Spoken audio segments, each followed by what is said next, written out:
Bon, imaginez une entreprise qui vend tellement de son produit phare qu'elle provoque des pénuries à l'échelle mondiale. Des usines qui tournent à plein régime, jour et nuit, sans s'arrêter.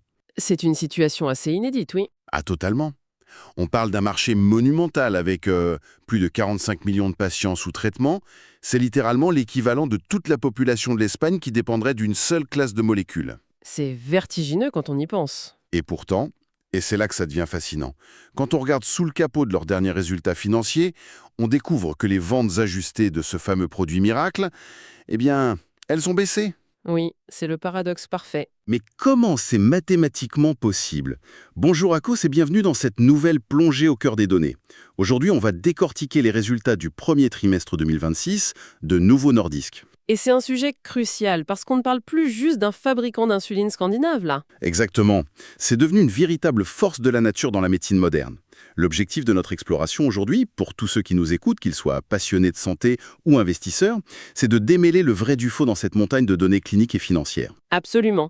Il s'agit de comprendre comment on bâtit, en fait, l'infrastructure médicale de la prochaine décennie. C'est tout à fait ça, notre mission du jour.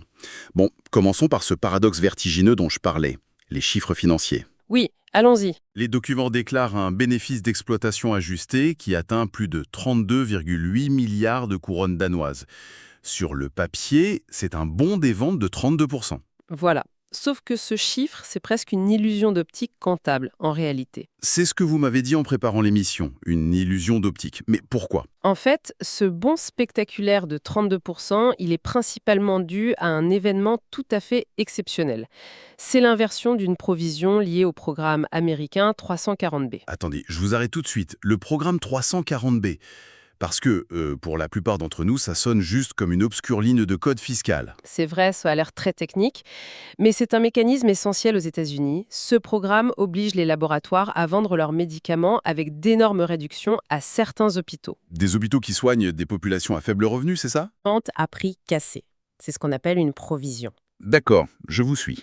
Et si, à la fin du trimestre, ils réalisent qu'ils ont mis trop d'argent de côté, eh bien ils récupèrent cette somme et la réintègrent dans leur profit. C'est cette fameuse inversion. Ah.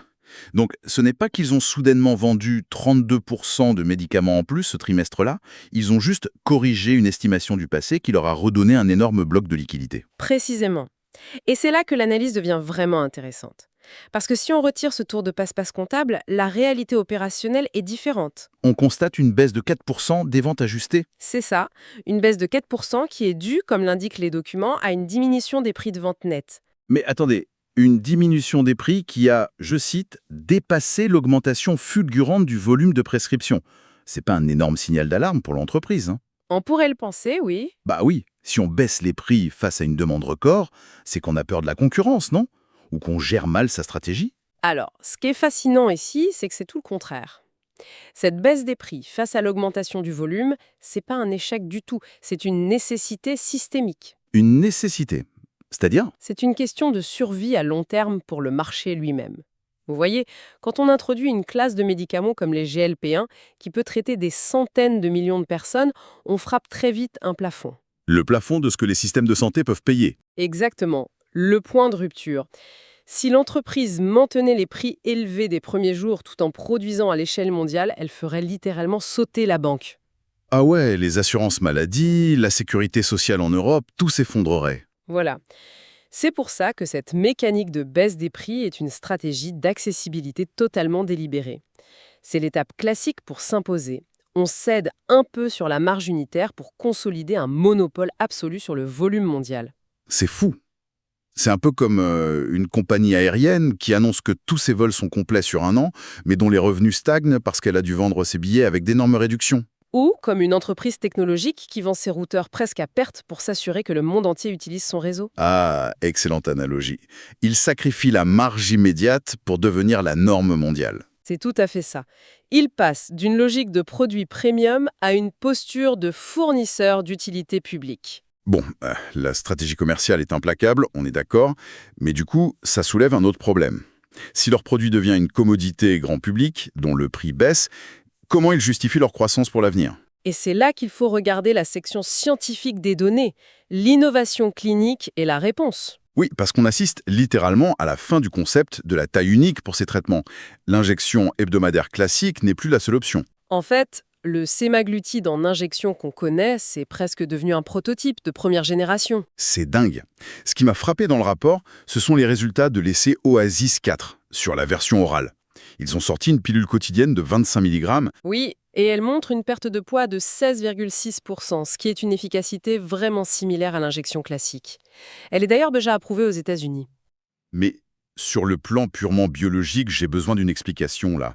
Ces médicaments sont des peptides, n'est-ce pas? Des protéines. C'est ça, de petites protéines. Scientifiquement, avaler un peptide, c'est pas censé être un cauchemar. Je veux dire, l'acide de l'estomac devrait le pulvériser en 2 secondes. Comment une simple pilule peut survivre à ça? C'est l'un des défis les plus redoutables de la pharmacologie. Normalement, oui, l'estomac traite le peptide comme un morceau de steak. Il le digère. Alors comment ils ont fait? Pour réussir ça, les chercheurs ont attaché la molécule active à un agent d'absorption spécifique qu'on appelle le SNAC. D'accord, et ce snack, il fait quoi concrètement? Il agit comme une sorte de bouclier chimique temporaire, en fait. Quand la pilule tombe dans l'estomac, le SNAC crée une microzone autour du médicament où le niveau d'acidité est complètement neutralisé.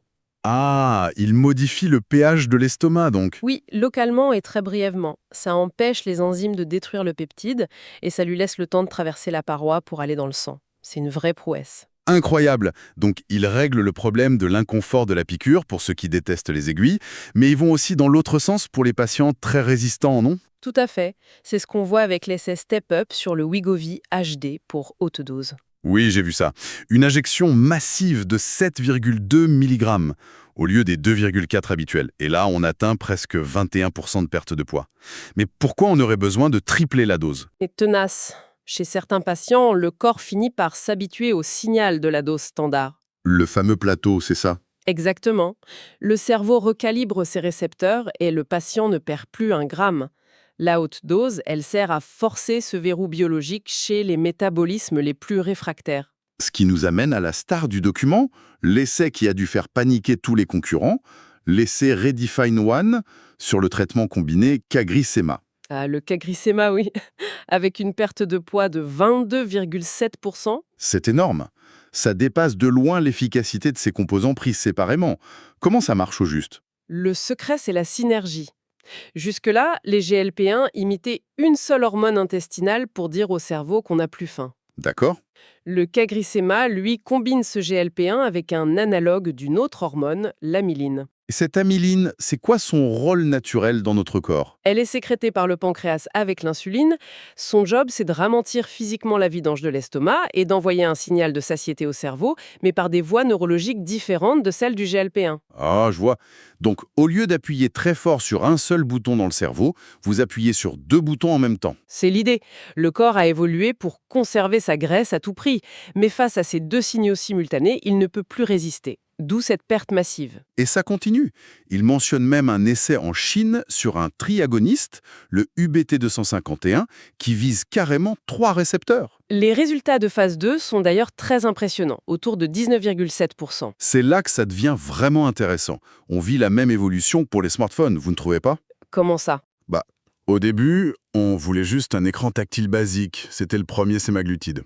Mais très vite, on en veut plus. Maintenant, nous sortent des versions Pro, des versions Max combinées comme le CagriSema ou la version sans fil avec la pilule. C'est une excellente lecture de la stratégie. L'objectif, ça soulève une question cruciale. Ce n'est pas de faire maigrir à l'infini. Oui, le but n'est pas de faire disparaître le patient. Voilà, le but est de personnaliser le traitement. Une pilule pour maintenir le poids, une autodose pour casser un plateau et une combinaison pour les dysfonctionnements profonds. D'accord, c'est hyper clair. Et cette segmentation, ça nous amène au vrai changement de paradigme de ce rapport. Novo Nordisk ne veut plus être vu juste comme le roi de la perte de poids. Non, le poids n'est presque plus le sujet principal pour eux. Surtout quand on regarde l'immensité du besoin. Le rapport parle de 900 millions de personnes souffrant d'obésité dans le monde et 550 millions avec le diabète. Et la statistique la plus folle, c'est qu'actuellement, seulement 8% des prescriptions mondiales pour le diabète concernent un GLP-1. C'est massif. Le marché est totalement sous-pénétré. Mais pour convaincre les 82% restants, ils ont une nouvelle arme secrète. Et c'est la santé cardiovasculaire. Parlons de l'essai SELECT. L'essai SELECT est un tournant historique. Il a montré que le sémaglutide réduit le risque de MACE de 20% chez les patients en surpoids avec antécédents cardiaques. Juste pour ceux qui nous écoutent, on peut rappeler ce que couvre cet acronyme, MACE. Oui, bien sûr. Ce sont les événements cardiovasculaires majeurs, les crises cardiaques non mortelles, les AVC non mortels et les décès cardiovasculaires. La première cause de mortalité au monde, quoi. Exactement.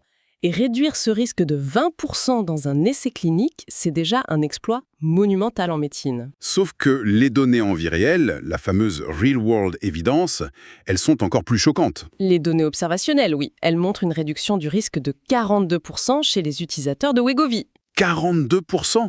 Mais attendez, comment on explique un tel écart entre le labo et la vraie vie? Pourquoi l'efficacité double presque? Si on relie ça au contexte global, c'est assez logique. Dans un essai, on suit les gens sur une période courte et stricte. Dans la vraie vie, les patients prennent le traitement plus longtemps. Ah, et les effets s'accumulent. C'est ça, c'est un effet domino. Ils perdent du poids, donc ils dorment mieux, ils font moins d'apnée du sommeil, ils bougent plus. Ce qui baisse la pression artérielle et le stress inflammatoire. Tout à fait. Les 42%, ça reflète cet impact systémique sur toute la vie du patient au fil du temps.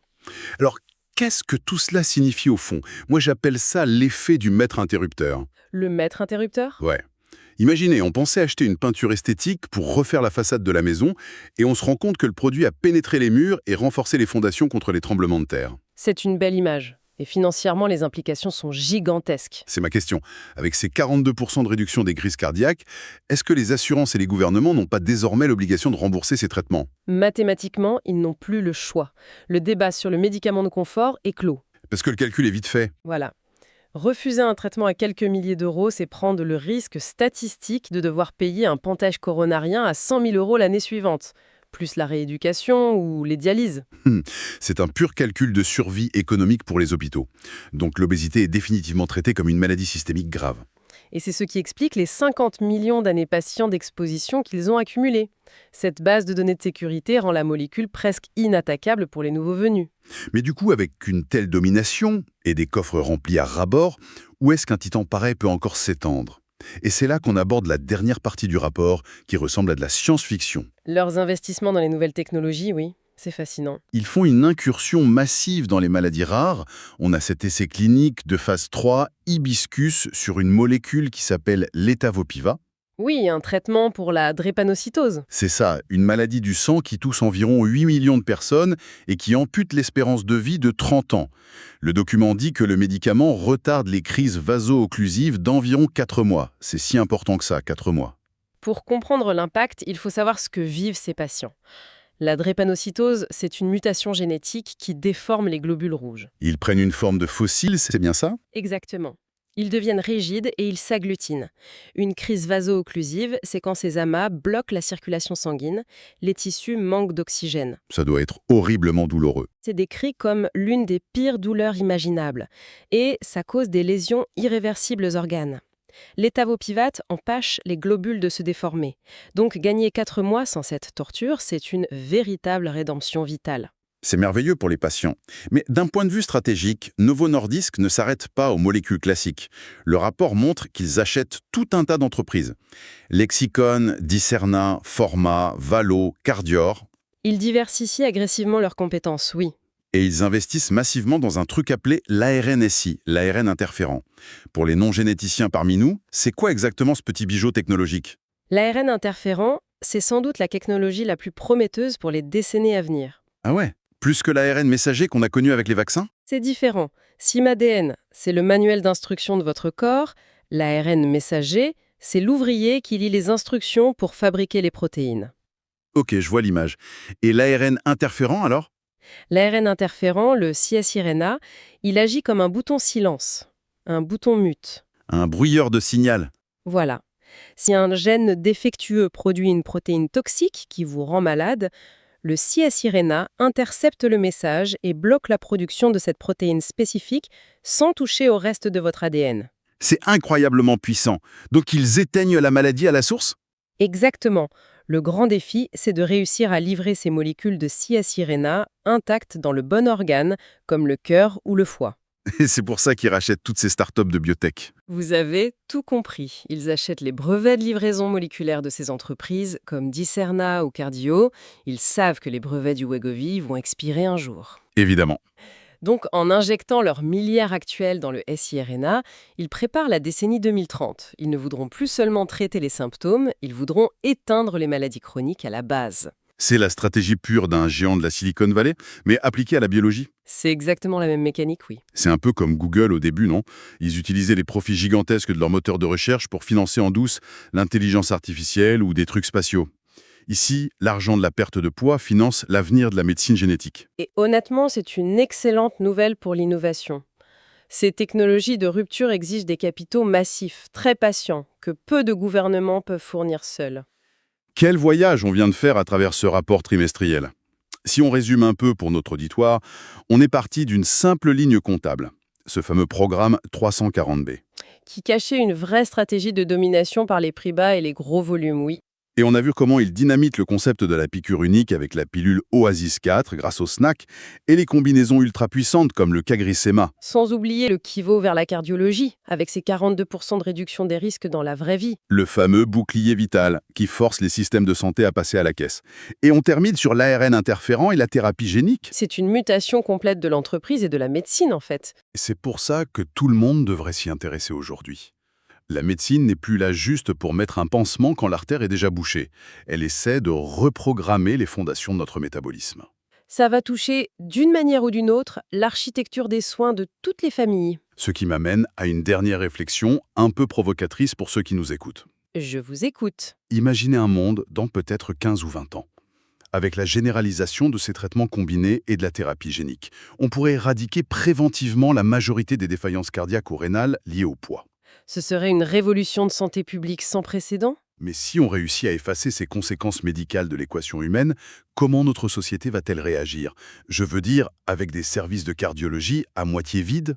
C'est une vraie question. Et surtout, comment notre relation culturelle à l'alimentation et à la gastronomie va-t-elle se réinventer face à cette nouvelle liberté biologique absolue? Si on peut tout manger sans en subir les graves conséquences médicales, c'est toute notre culture qui bascule. C'est un horizon fascinant et plein de défis éthiques. Une question profonde à méditer.